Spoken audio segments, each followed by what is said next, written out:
That's dirty. And that's real dirty. But we're gonna get it cleaned up with some super clean. This stuff is the best.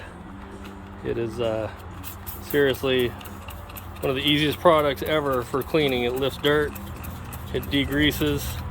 I just spray it on everything. Works better cold, so on a cold engine rather than a hot engine. This stuff can be hard on paint, so before and during and after, I always like to keep the fenders or any paint that the overspray could get on misted down. So you let that stuff sit on there for a minute. Breaks up and lifts all the dirt, gets rid of all the grease. If you have an open air filter, cover it up with some plastic, then just spray it off.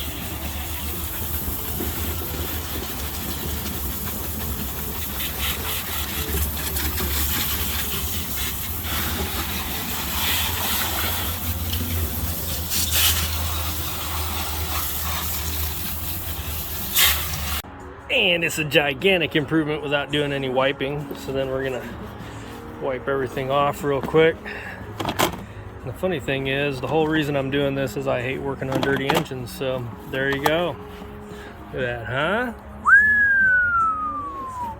Look at that, man. That's what I'm talking about. Look at that.